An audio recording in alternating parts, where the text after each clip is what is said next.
Alors, rebonjour. Encore une fois, un grand, immense merci, ma chère Sylvie Coton. D'ailleurs, en t'écoutant et en pensant à nos deux prochaines présentatrices, il y a quelqu'une qui vient de notre histoire, pas si lointaine, tout récente en fait, qui me semble être un bon pont entre ce dont tu nous parlais et ce dont Jocelyne va nous parler. Et nous allons entendre Jocelyne Gaudreault et Caroline Barber dans notre segment Découvrir ce qu'il y a là.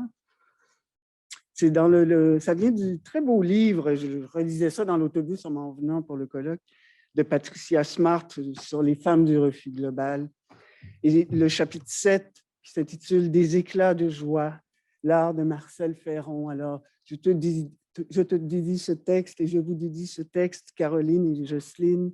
Le verre, la peinture, la sculpture, je me les approprie dans un mouvement continu, cette grande spirale qui est le temps de notre évolution, pour témoigner de soi, de la pensée, de la sensibilité de cette époque où s'inscrit notre si courte vie, où toujours l'œuvre en rapport à l'art est une façon de vivre, de sentir, de réagir contre les forces de destruction en hommage à la vie.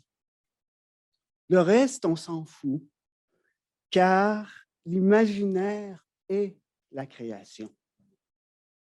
Alors, on va accueillir, comme je vous disais, Caroline Barber et d'abord Jocelyne Gaudreault.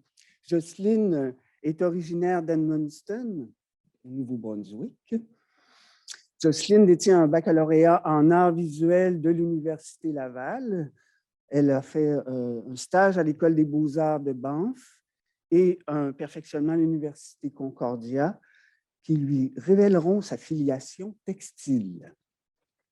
Depuis 1976, elle expose tableaux-objets, sculptures et installations qui témoignent d'une passion pour la matière et la profondeur. Celle qui évoque l'espace, traverse les miroirs, fouille les strates temporelles des choses et sonde la présence de l'artiste à l'œuvre. Son expérience en enseignement des arts plastiques, en gestion d'organismes culturels et en muséologie, de même que comme pépiniériste et jardinière, nourrit sa pratique. Jocelyne vit et travaille à Saint-Alexandre de Kamouraska. Et aujourd'hui, le titre de sa communication, Oser l'inachevé, archéologie d'une œuvre en devenir. Jocelyne?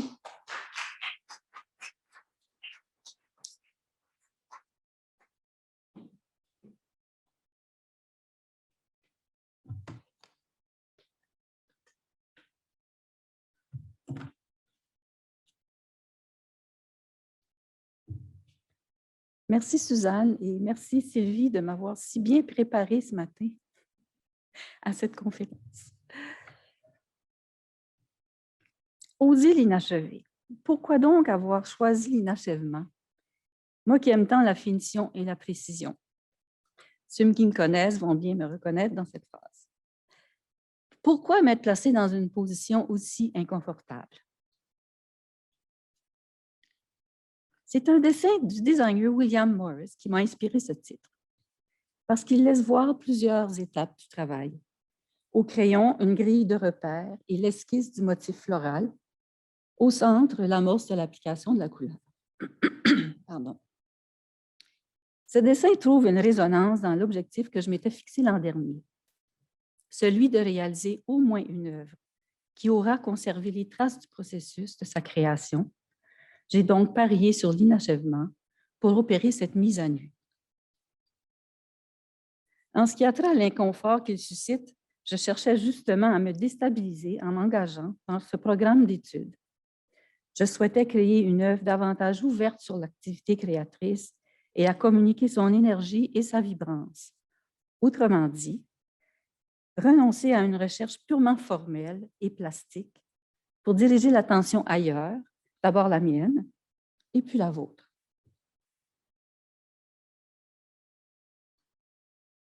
Je tente d'abord de travailler la peinture en strates, de décomposer le tableau de manière à superposer différentes étapes d'intervention.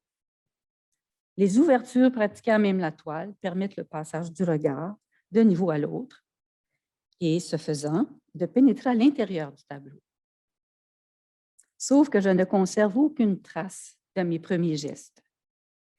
Plutôt que de me concentrer sur le dévoilement des étapes de la mise en œuvre, je vise bien malgré moi la finition de chacune des surfaces et l'établissement d'un dialogue entre elles.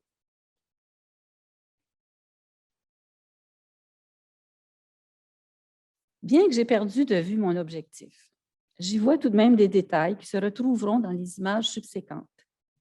Les multiples niveaux et les mots grattés dans la peinture témoignant de mon recours à l'écriture comme méthode de recherche et de création. Le travail d'introspection entrepris pendant le premier cours m'a fait découvrir que ma pratique avait beaucoup en commun avec le métier d'archéologue. Entre autres, ma volonté de révéler ce qui se cache sous la surface et la présence récurrente du quadrillé qui rappelle le carroyage des sites de recherche archéologique. Je fouille la matière en quête de profondeur, certes, mais dans ce tableau à étages, j'avoue m'être laissé distraire par la couleur et le raffinement de la forme du territoire qui se présentait à moi, plutôt que de m'être concentrée sur l'objectif fixé initialement. Et là, je me suis dit, si je travaillais à rebours, en remplaçant une des toiles par une autre présentant de fausses traces préliminaires, comme je l'ai fait ici. Mais ce recours au faux semblant d'un moment de création fait émerger de multiples questions. Qu'est-ce que je cherche exactement? Imiter l'inachèvement ou bien interrompre volontairement l'élaboration d'une œuvre en cours? Puisque les traces du processus disparaissent au fur et à mesure que le travail progresse, ne devrais-je pas plutôt avoir recours à la photographie ou le cinéma ou la vidéo pour faire comme un making-of, en prenant des photos pendant le travail? Mais ce n'est pas ça que je veux faire non plus. Je cherche à ce que le processus soit véritablement incarné dans la matière et non pas révélé à travers des archives ou une documentation parallèle. Autre question, et cette mise à jour que je souhaite effectuer portera-t-elle sur le processus d'élaboration technique de l'œuvre ou bien sur celui de sa création, c'est-à-dire sur les étapes entre l'idéation et sa matérialisation?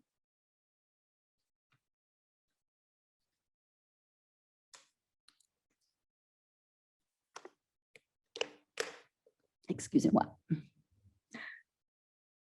Ces questions m'amènent à partager un des apprentissages qui s'est avéré pour moi le plus porteur lors de cette formation, celui de la carte heuristique. Comme l'indique ce mot savant, ayant la même source qu'Eureka, ce fameux cri d'Archimède signifiant « j'ai trouvé », il s'agit d'un outil qui sert à la recherche et à la découverte. Il m'a permis d'identifier les éléments qui sont susceptibles d'entrer en action quand je m'engage dans la création et d'observer comment ils interagissent. J'en ai d'ailleurs mentionné plusieurs jusqu'à maintenant, comme par exemple mon intérêt pour les strates, pour la profondeur et pour l'écriture.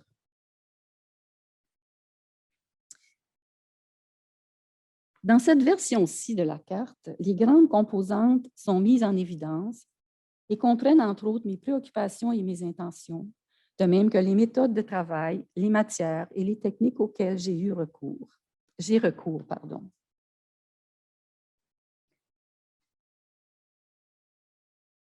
Si les matières que je privilégie ont été faciles à identifier et à inventorier, il en allait autrement de ma méthodologie. En fait, je n'avais jamais pris conscience auparavant de toutes les petites actions qui participent à la création et qui tissent des liens, par exemple, entre le sujet, la matière et le procédé, des liens qui contribuent à l'émergence d'une œuvre signifiante.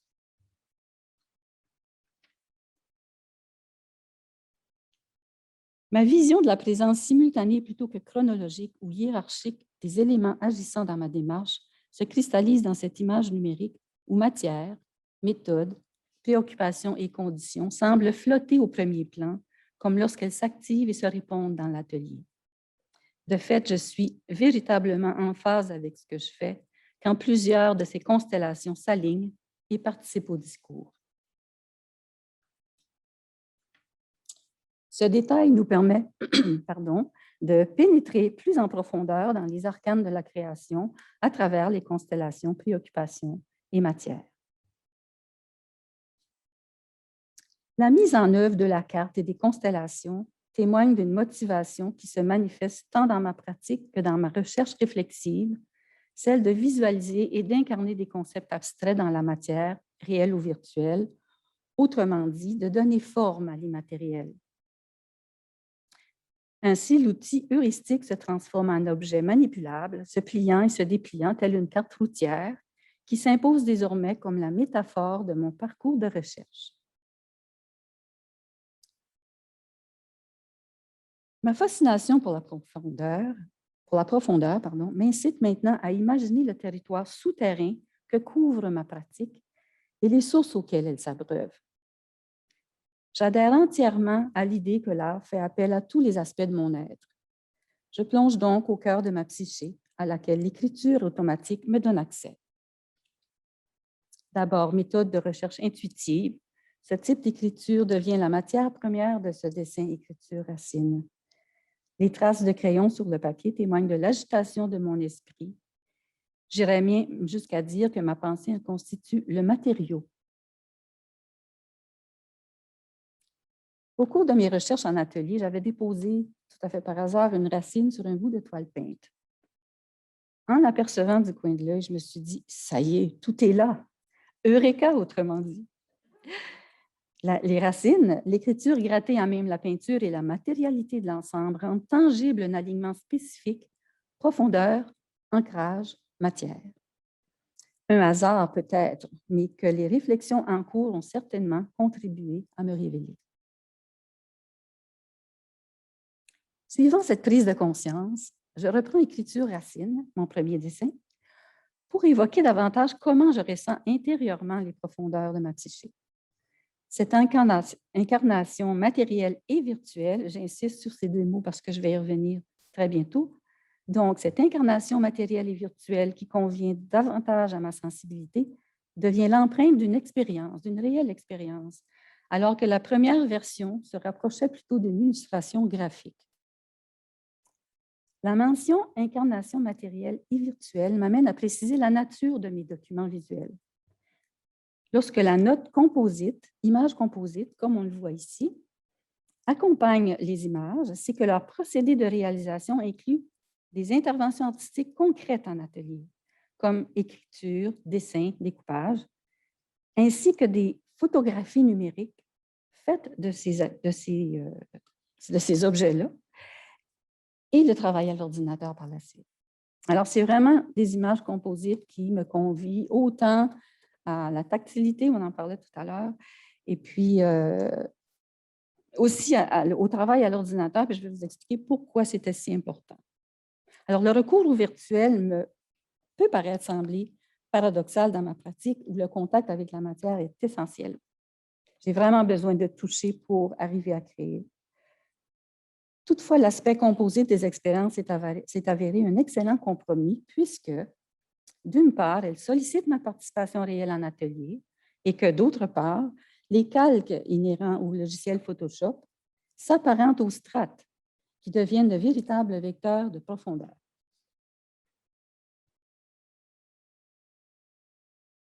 La stratification s'intensifie avec cette image composite qui révèle comment je conçois jusqu'ici la création.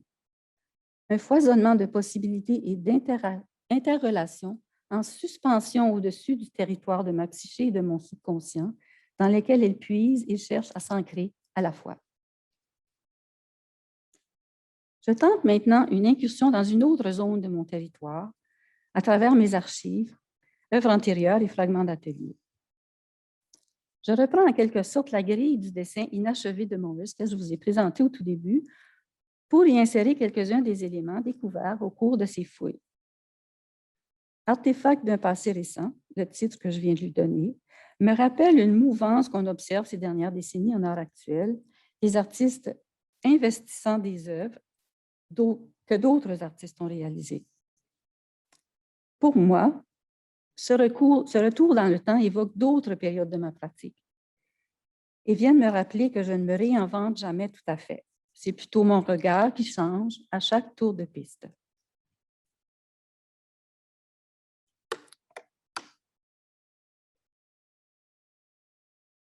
Au cours du programme EPA, grâce à Culture Bas-Saint-Laurent, j'ai eu l'occasion de suivre une formation sur mesure avec une dentelière professionnelle, Véronique Loupe, portant sur la dentelle au fuseau en 3 dimensions avec fil de métal.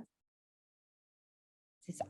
Je poursuis donc ma recherche sur plusieurs plans avec l'intuition que grâce à ces ajours, je parle des ajours de la dentelle, cette dernière me donnerait la clé de la mise au jour que je souhaitais opérer. Par la même occasion, je comptais sur un contact direct avec de nouveaux matériaux et une nouvelle technique pour changer l'angle d'observation de ma pratique et du coup, maintenir ce fragile équilibre entre recherche théorique et création dans un contexte d'études de 2e cycle.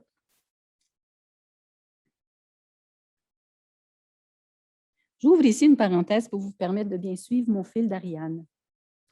La dentelle au fuseau consiste à croiser et tresser des fils qui sont enroulés sur des fuseaux. Ces derniers sont fixés par paires sur un coussin au moyen d'épingles, au cours desquelles se dessine le patron. À titre d'exemple, cette photo d'un métier traditionnel sur lequel on voit le coussin, les épingles, les fuseaux, puis la dentelle qui est en cours en ce moment-là. Quand on travaille avec des fils de métal, fuseaux, épingles et coussins sont remplacés par des outils plus appropriés, comme par exemple des clous, des goujons et un support rigide, comme un panneau de styromousse, par exemple. Aussitôt amorcé ma première expérience, j'ai vu s'aplanir les difficultés que me posait l'opacité de la toile et de la peinture au tout début. Maintenant, je peux voir ce qui se passe de l'autre côté de la dentelle. Je retrouve également le plaisir de la manipulation, l'impression d'être à l'intérieur de la matière et même de faire corps avec l'œuvre. Ici, dans la partie supérieure de ce détail, on peut suivre, si vous regardez bien, à travers le premier niveau de la dentelle, la trajectoire d'une paire de fils orange au niveau inférieur. Ainsi, chacun des fils guidant ainsi le regard me renvoie à cette citation de Paul Klee. L'œil suit les chemins qui lui ont été ménagés dans l'œuvre. La trajectoire des fils n'est pas sans me rappeler les interconnexions de ma carte heuristique. Des liens commencent à se nouer également entre les fils et l'écriture. Ariane s'amuse de plus en plus à se perdre et à se retrouver à travers ces dédales. Sans compter que le processus lui-même est en symbiose avec la recherche que je partage aujourd'hui avec vous et à travers laquelle j'aurai cherché à tisser ensemble réflexion et création. Avant de passer à ma dernière image composite, je vous présente la maquette d'une œuvre in situ datant de 2016. Elle est inspirée du processus de dentelle au fuseau. Les épingles, remplacées ici par des goujons, forment à eux seuls le motif. Il n'y a donc pas de fil impliqué ici. Je fusionne la photographie de cette maquette avec une image composite référant aux éléments fondateurs de ma démarche, comme l'écriture, et les trajectoires extraites de cartes routières déposées sur des goujons qui viennent l'ancrer dans le territoire.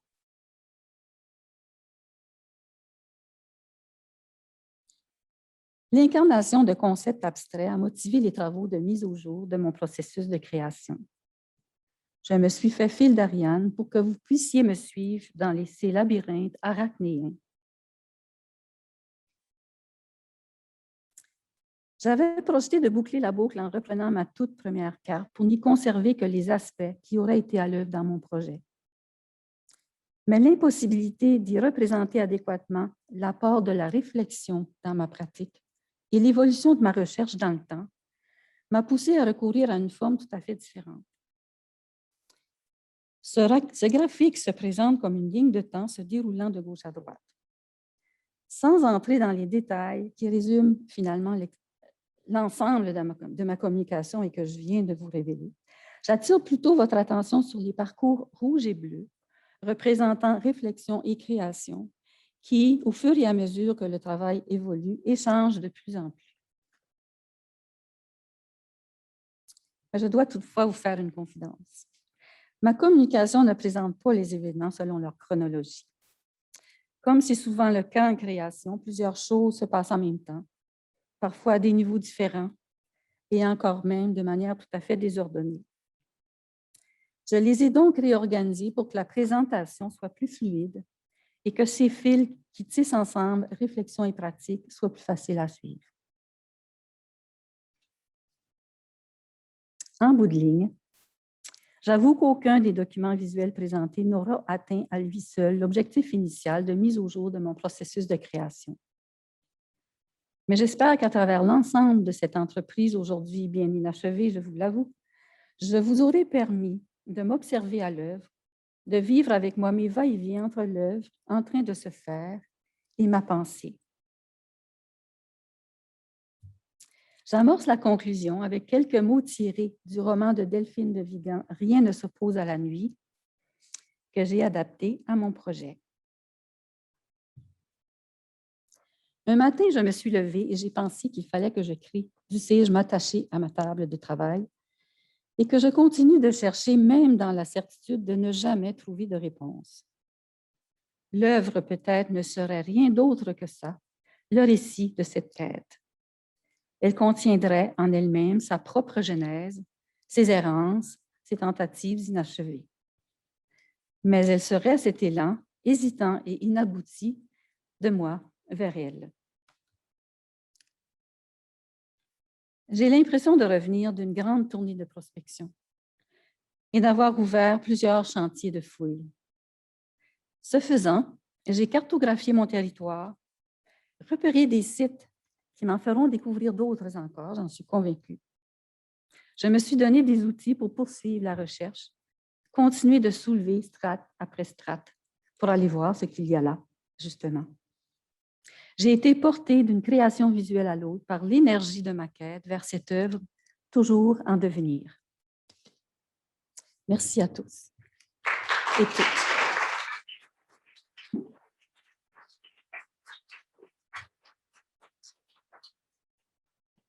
Merci infiniment, Jocelyne, pour cette passionnante présentation. Alors, pour les personnes qui venaient de se joindre à nous, vous pouvez, à la maison, sur Zoom, vous pouvez écrire des questions pour Jocelyne, qui se fera plaisir de vous répondre. Et aussi, on les garde dans nos archives. C'est très précieux, vos commentaires aussi. Et voilà. Donc, on a une dizaine de minutes pour des retours, des commentaires, des questions. Peut-être Virginie ou Daniel, s'il y a déjà des questions. J'ai une question. Oui, Virginie, vas-y. J'étais curieuse. Imagines-tu donner une forme matérielle, tangible, manipulable, comme celle de ta carte heuristique, à tes images composites? Est-ce que tu as imaginé déjà qu'elles pourraient avoir un format précis, que tu pourrais les tenir dans tes mains? Donc, j'étais curieuse de t'entendre encore, en fait, poursuivre sur la virtualité versus la matérialité, la dimension tangible, et voilà.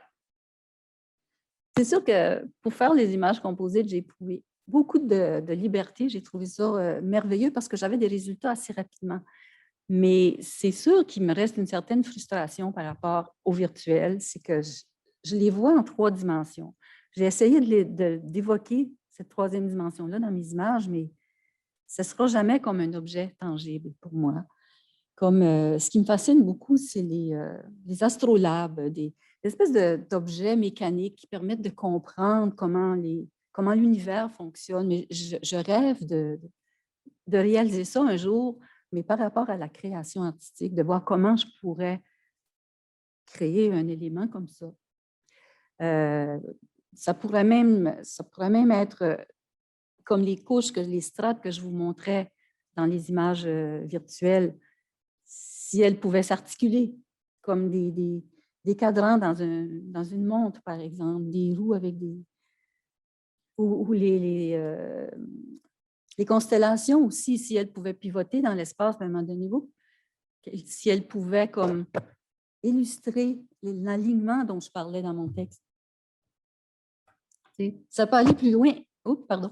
Ça pourrait aller beaucoup plus loin encore, mais c'est ça. Chacune des images est comme un premier jet. Comment je le percevais d'un premier coup. C'est sûr que j'ai quand même fouillé pour approfondir encore plus, mais pour moi, il n'y a rien de fini là-dedans. C'est tout comme des ébauches pour exprimer un peu, pour vous donner accès à comment je travaille, comment je pense, comment je crée. Mais il s'est ouvert tellement, comme je le disais aussi à la fin, il s'est ouvert tellement de possibilités. J'en ai pour des années, j'en ai pour toute ma vie, puis même, je n'aurai jamais le temps de faire le tour de ce qui a émergé pendant ces 2 années-là. Ça a été pour moi une richesse à laquelle je ne m'attendais pas. J'ai dépassé les objectifs que je m'étais donnés au départ en ouvrant tous ces chantiers-là. Là, j'ai de la matière, je suis sur ma lancée là, pour le reste de mes jours. Merveilleux, Jocelyne, merci. Paul, tu as une question? En fait, Jocelyne, je n'ai pas de questions, mais il faut que je digère tout ce que tu as dit, mais je voulais dire combien j'avais trouvé, en fait, non pas ta présentation, mais son contenu, absolument fascinant. Et cette façon de décortiquer ta démarche, ta recherche, c'est absolument fantastique. J'ai de quoi cogiter longtemps. Là, je te remercie pour ça. Et puis, ben, je suis comme toi. En fait, tu viens de dire que tu en as jusqu'à la fin de tes jours par toutes les découvertes que tu as faites. Je me sentais comme ça avant de t'entendre. Eh bien là, écoute, ça vient de monter d'un cran, là. Alors, vraiment, merci beaucoup, Jocelyne. Mais merci, Paul. Merci, Paul. As-tu quelque chose à ajouter sur les propos de Paul? Bien, ce que je dirais, ce qui me frappe, c'est à quel point, à chaque fois qu'on partage des choses dans ce groupe ici, ça vient chercher quelque chose en nous, même si ce n'était pas conscient. On dirait que chacune d'entre vous est venue comme réveiller quelque chose en moi. Puis je pense qu'il y a eu tout le temps du cours, beaucoup d'échanges comme ça. C'est merveilleux comme pédagogie, comme approche, comme méthodologie. Je trouve que c'est très, très efficace. Puis c'est comme, ça devient un lien. On est un groupe lié à tout jamais. On est soudés parce qu'on a tellement découvert de fils qui nous réunissaient les unes aux autres. C'est ça que... Merci, Jocelyne, pour cette excellente promotion du programme. Une cohorte va partir à Lévis, je crois, bientôt. Daniel Boutet, tu as des nouvelles? Écoute, non, je n'ai pas des nouvelles. J'ai un commentaire qui m'est venu beaucoup pendant ta présentation. C'est une citation d'Antonin Artaud, le grand acteur et metteur en scène et homme de théâtre, qui disait « Là où d'autres proposent des œuvres, je ne prétends pas autre chose que de montrer mon esprit. » Puis ça me faisait... ta présentation m'a tellement fait penser à ça. J'avais l'impression que tu nous... c'est exactement ça, de toute façon, tu nous montrais ton esprit. Merci, voilà. Daniel.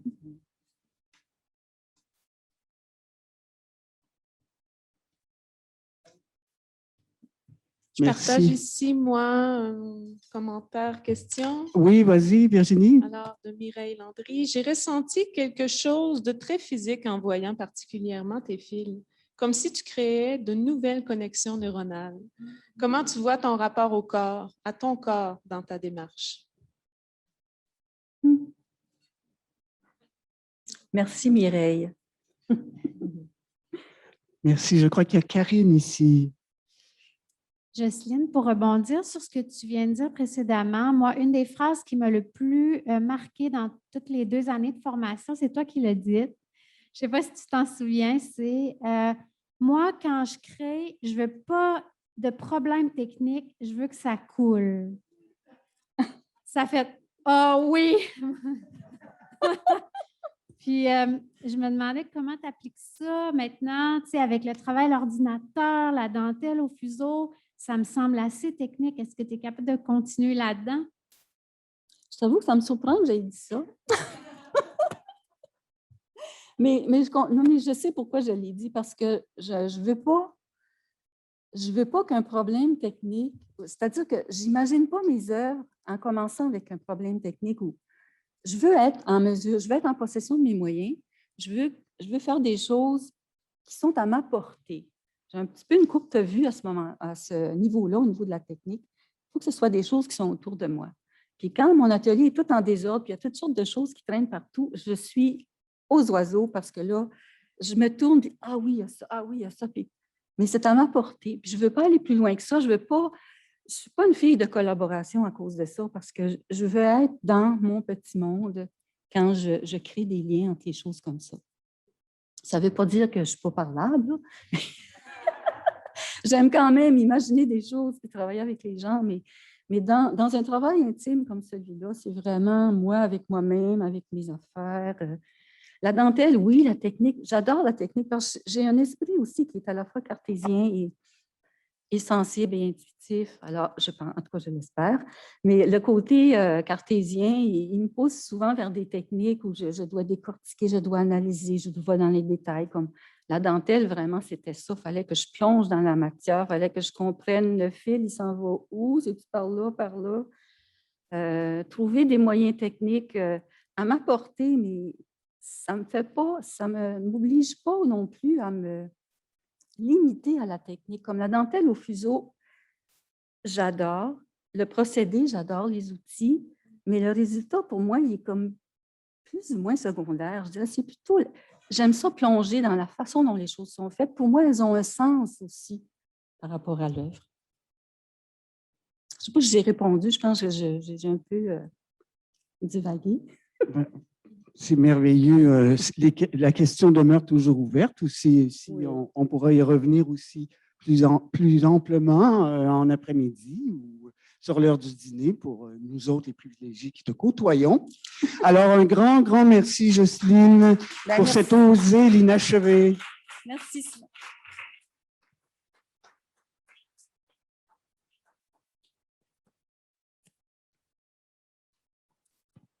Alors, pour faire suite à cette magnifique présentation, on va accueillir Caroline Barber. Caroline est née en France. Elle immigre au Québec en 2004. Écrivaine curieuse, elle donne forme à ce qu'elle imagine dans sa tête. Quitte à sauter la clôture des disciplines artistiques. Dès 2015, la ville de Belleuil lui octroie 5 fois de suite le Fonds culturel. Grâce à ce soutien, elle empoétise, un mot qu'elle adore, elle empoétise des bancs publics et présente en 2019 sa première installation de cadavres exquis poético-numériques interactifs. Les petites curiosités de Madame Chose. Actuellement, elle réfléchit à l'écoute sincère et à la place du public dans une œuvre, tout en préparant de nouveaux albums jeunesse à paraître d'ici 2023. Alors, le titre de la présentation de Caroline Barber, « La recherche comme une rencontre, quand l'autre redessine une œuvre sans le savoir. » Caroline.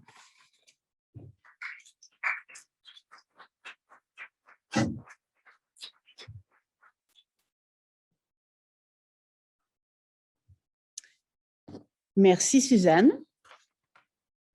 Bonjour à tous, bonjour à ceux qui sont à la maison. J'ai un petit bonjour spécial à ma grand-mère. Si mamie, tu as réussi à te connecter à 92 ans, c'est merveilleux. Je te fais des baisers. Alors, en 2019, je m'inscris à EPA. Je suis à la croisée des chemins artistiques, une pieuvre aux tentacules excités par les possibles créatifs. Enfin, c'est ce que je crois.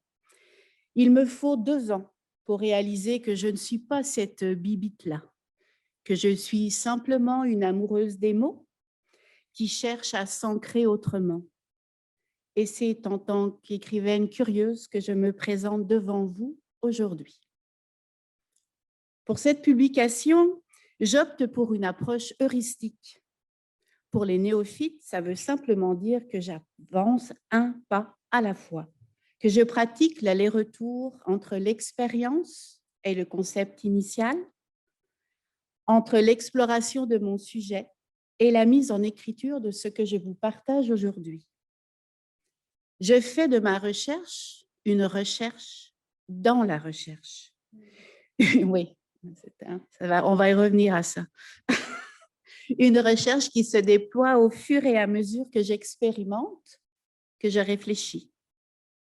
Je vous propose de remonter ensemble le fil de mon travail pour découvrir à partir de quel moment l'autre, ce coquin, prend la place dans mon processus créateur, sans même que je m'en aperçoive. Car oui, il est là depuis longtemps. Il patiente dans la marge de mon cahier, que je veuille bien enfin l'accueillir. Tout commence avec une boîte à poèmes installée en 2015 devant chez moi. 4 boîtes à mots, des crayons, des petits papiers et un espace vitré où j'affiche un poème de mon cru, écrit avec les mots des passants. La genèse de cette histoire est jolie, je vous la partage. Un jour que je grogne gentiment de ne pas réussir à faire publier ma poésie pour adultes, un ami me dit « Caroline, tu n'as pas besoin de ça pour faire vivre ta poésie. » Ces propos me bousculent. Sans même le savoir, il me place sur un nouveau chemin de création. Je vous laisse avec quelques poèmes offerts et écrits avec les mots des passants.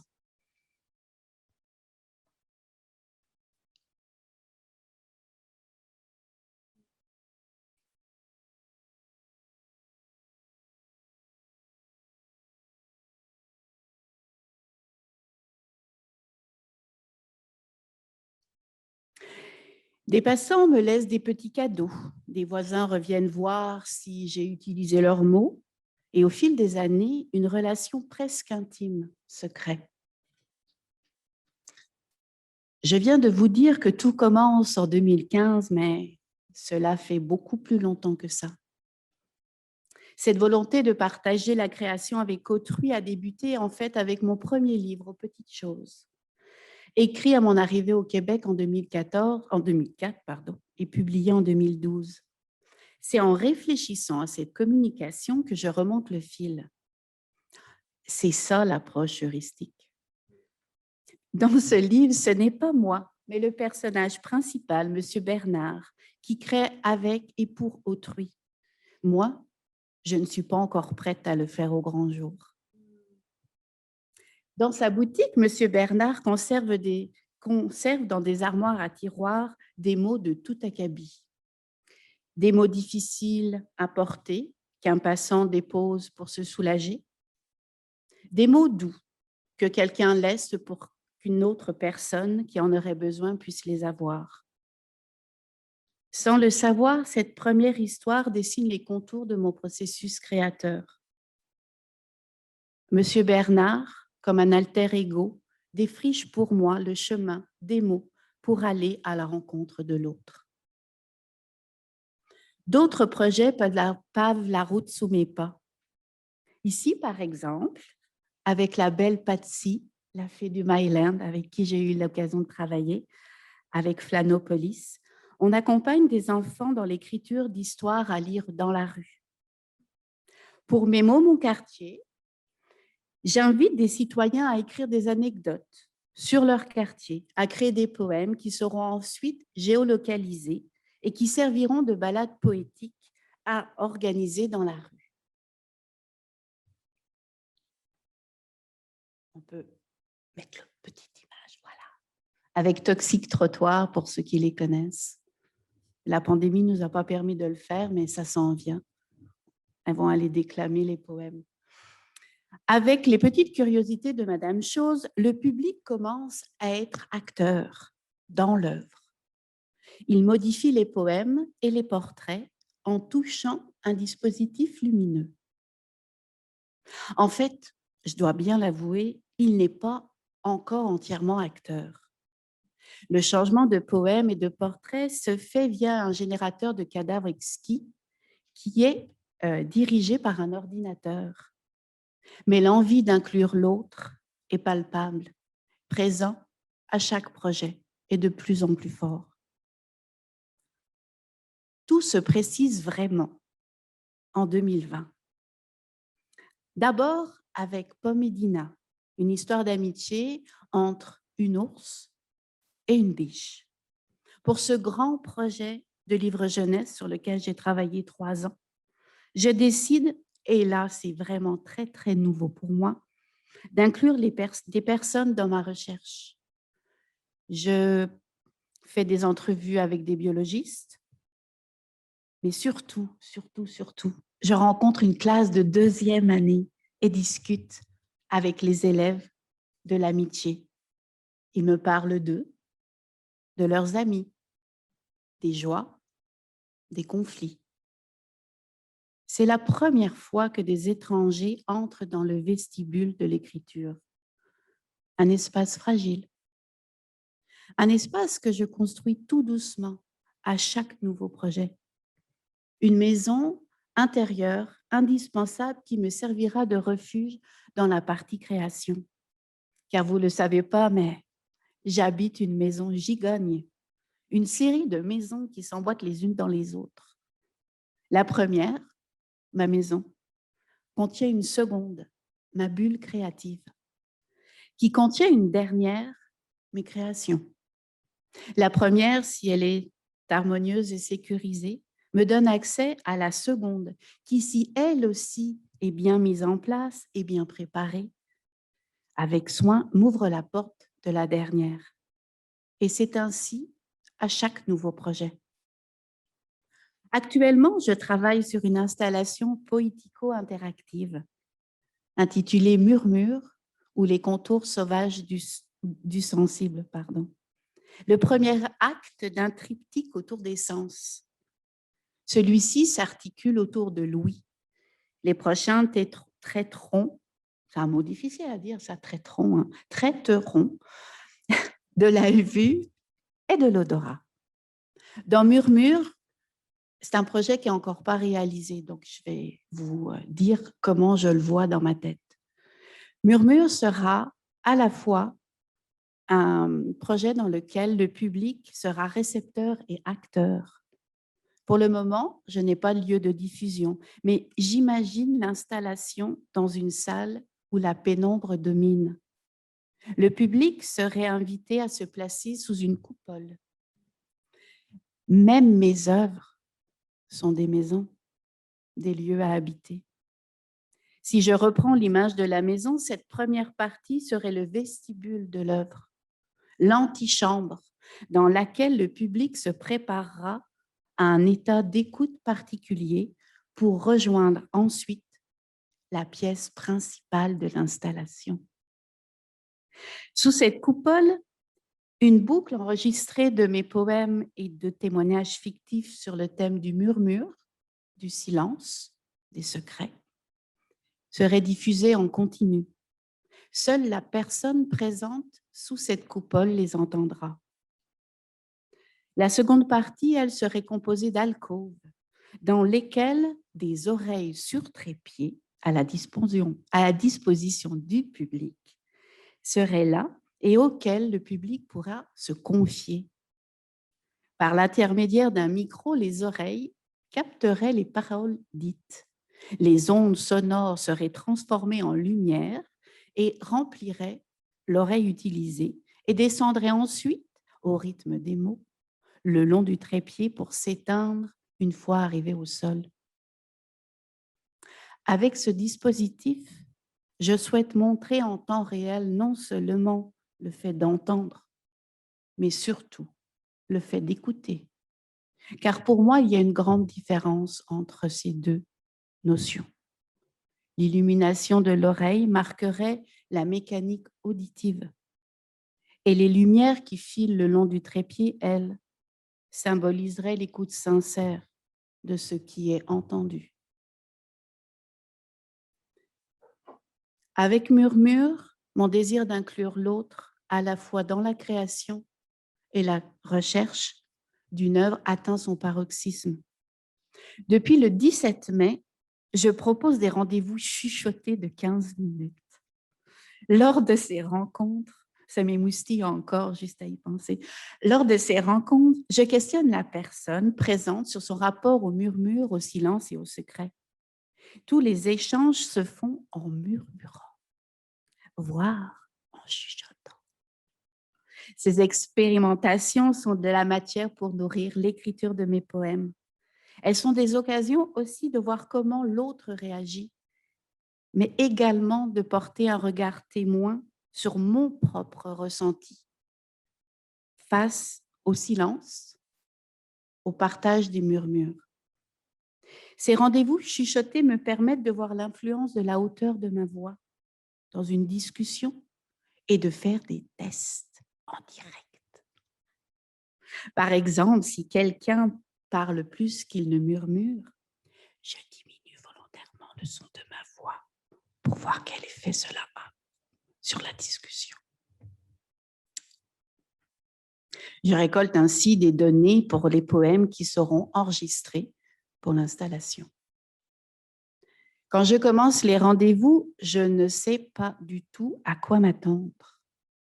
Lors des 3 premiers, réalisés les uns à la suite des autres, j'accède à un nouvel espace en moi. J'ai l'impression d'être enveloppée dans de la ouate.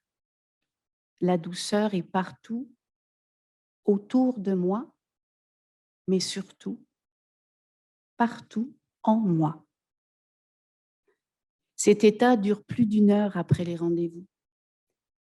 J'aimerais vraiment que mes poèmes et mes témoignages provoquent ce même état lors de l'écoute sous la coupole de murmure. Avec ces rendez-vous chuchotés, j'ajoute des rencontres silencieuses. Le silence complet, 5 minutes, les yeux dans les yeux, via Messenger. À cause de la pandémie, on s'entend bien. Lors des rendez-vous, je suis traversée, selon les personnes rencontrées, par diverses émotions. Ça va de l'envie de serrer l'autre dans mes bras à un sentiment de complicité enfantine. Avec ces rendez-vous, je suis en train de construire les contours de ma nouvelle maison intérieure à habiter pour que Murmure existe réellement, concrètement. Qu'est-ce que je vais faire avec tout ce matériel récolté? Je n'en sais rien. Très franchement, je ne mesure pas encore l'impact de toutes ces expérimentations sur mon écriture. C'est la première fois que j'accepte complètement la lenteur de mon rythme. La première fois que je m'assois dans mon temps. La première fois que je me dis que si ma recherche doit durer 1 an, je suis prête. Oui, je n'ai pas envie de me précipiter. Je prends aussi conscience que ces rendez-vous me permettent, et ça c'est vraiment une découverte, de m'approcher de moi. Aller à la rencontre de l'autre m'amène à visiter mon lieu intérieur. Et comme j'ai de la matière en masse, ce serait dommage de s'en priver. Je réalise qu'en allant en moi, je retourne vers l'autre et que ce chemin d'aller-retour nous lie intimement, nous relie. Pour le dernier cours de la formation EPA, j'ai fait une version hybride pour mes consoeurs. J'ai mélangé murmure, silence et poème. Cette adaptation n'était pas prévue. Et surtout, je n'avais pas prévu de l'impact que cela aurait sur la suite de Murmure. Elle me pousse à oser les rendez-vous en direct. J'entrevois d'être présente, ça me fait peur, dans l'installation Et croyez-moi, ce n'est pas dans ma nature. Je m'étonne même de mon audace. Je m'imagine monologuer seul sous la coupole, entouré d'oreilles.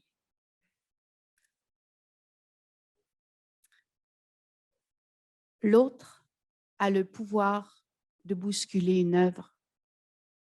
Murmure me le dit à chaque expérimentation.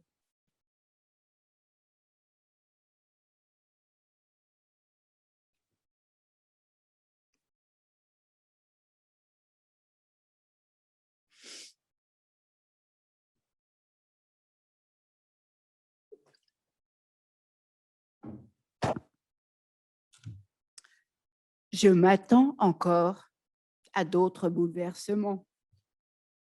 La preuve, on est en direct. La croisée des chemins. Je vais y arriver.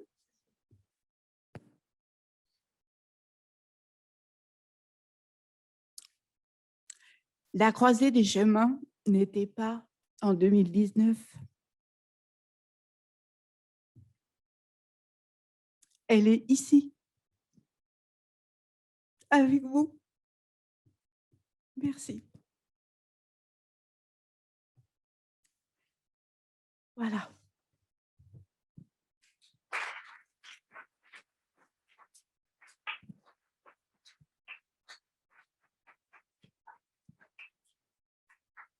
Merci beaucoup, Caroline Barber. J'ai envie de dire merci beaucoup, Caroline Barber. Merci. Merci beaucoup. Alors, à la maison, on en va prendre 10 minutes de questions pour Caroline ou de commentaires. Et ensuite, on ira dîner. Alors, voilà, si vous avez envie ici dans la salle aussi de dire les choses la présentation de Caroline ou son parcours, vous qui avez vécu ce parcours avec elle, je vous en prie, venez prendre pied devant le micro.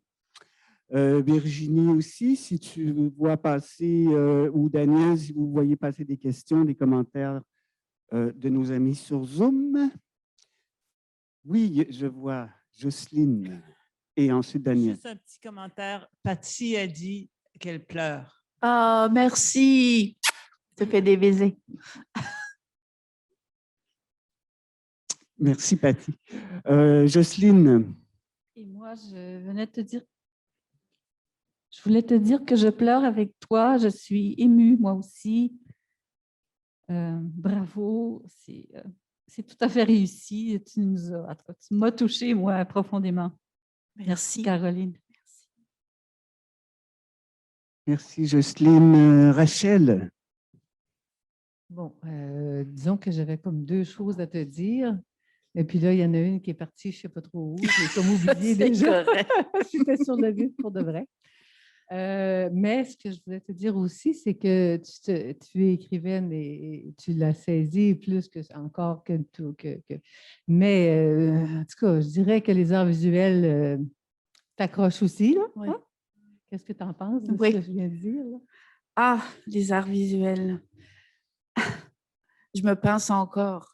Avec les petites curiosités de Madame Chose,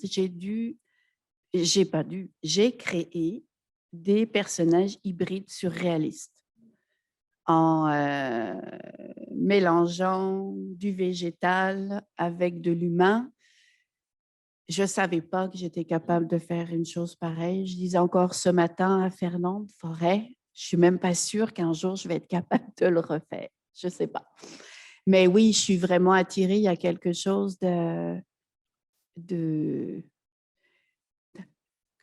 comme tu l'as dit dans la présentation, je me mets pas de barrière. Moi, ce que j'ai dans ma tête, je veux le réaliser. Puis si je peux, je vais juste apprendre. C'est tout. Puis si j'y arrive pas, il y a des collaborateurs fantastiques avec qui je peux travailler. Voilà. Voilà. Et la deuxième chose, je m'en suis. Veux-tu dire Oui, quelque vas-y. chose, Suzanne? La dernière chose qui était partie, mais qui est revenue. En fait, c'est presque un mot de notre gang parce qu'on se rappelle que la première rencontre, le premier cours, c'était entre autres de retrouver nos métiers intimes. Oui. Ça, c'est un peu le jargon du EPA. Alors, je dirais que le gardien de nuit aurait envie de vivre un peu Au grand jour. au grand jour. Oui, Hein? ouais, on est rendu là. Voilà. Merci, Rachel. Paul, Allô, la belle. Merci pour te... Merci.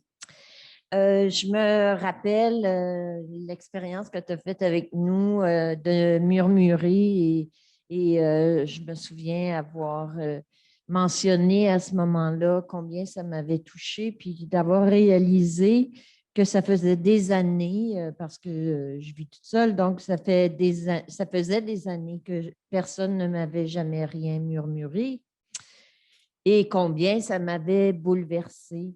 Je ne suis certainement pas la seule qui vit ça ou qui, à un moment ou à un autre, va ou l'a réalisé.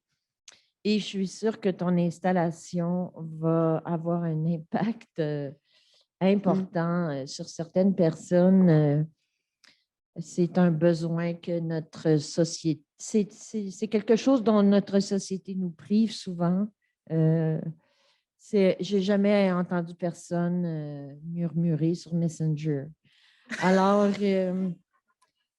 Je vais te contacter. d'accord. Alors, je voulais te dire aussi que moi, j'ai eu un restaurant pendant quelques années et je ressentais avec mes clients ce besoin de contact plus doux et plus intime, ce besoin de chaleur. Et moi, j'avais eu l'idée à l'époque, ça ne s'est jamais réalisé, mais j'avais envie d'installer un confessionnal dans mon restaurant qui s'appelait Le Bonté Divine. Donc, ça ne s'est jamais fait, mais ça rejoint en fait ce que le murmure et l'écoute, de se faire murmurer quelque chose, mais aussi de murmurer quelque chose à quelqu'un. Alors, ben voilà, c'est tout ce que j'avais à dire. Merci beaucoup. Merci, Paul. merci, Paul. As-tu quelque chose à ajouter, Caroline, sur ces mots? Ben, le murmure, étrangement, quand j'ai fait les rendez-vous murmurés, il y avait des personnes qui trouvaient qu'ils avaient peur de murmurer parce que je ne vais pas être entendue. Mais si je murmure, vous êtes obligé de m'écouter entièrement parce que vous allez rater la moitié de mes mots autrement. Alors, ce n'est pas la non-écoute, c'est l'écoute entière qui se trouve dans le murmure. Claire, qu'est-ce qui t'a fait? Oui, Claire, je pense qu'il va falloir y aller un petit peu plus fort. Excuse de me faire On ne l'effet. peut pas continuer sur cette voie-là, d'accord. Tu as expérimenté des choses, Caroline, avec des enfants, tu nous as montré, Oui. et ensuite, tu as switché les adultes. Est-ce qu'il y a une raison pour laquelle tu as fait ce passage de ce public à l'autre, ou est-ce qu'il y a une préférence? Comment tu es en relation? Est-ce que c'est différent avec un public adulte d'un public enfant? Ben là, personne. En fait, c'était la conjoncture. Je pense que je suis rendue là à vraiment inclure l'autre, donc qu'il soit enfant, adulte, personne extraterrestre. Tout le monde est le bienvenu. Je suis vraiment je me rends compte qu'en accueillant l'autre, je m'accueille moi. En m'accueillant moi, j'accueille l'autre. C'est nourrissant, puis ça va au-delà de ma pratique, je te dirais, artistique. C'est comme une conjoncture de vie qui fait que... Puis pour Pomedina, j'avais vraiment envie, comme c'était pour un public adulte, un public jeunesse, j'avais vraiment envie d'avoir des propos pour les enfants. Je travaille sur l'amitié, mais je voulais avoir des chamailleries d'enfants. je peux puiser dans mon... C'est ce que j'ai fait. J'ai fait des allers-retours entre ma propre enfance et l'enfance que les merveilleux conseils que les enfants m'ont donnés.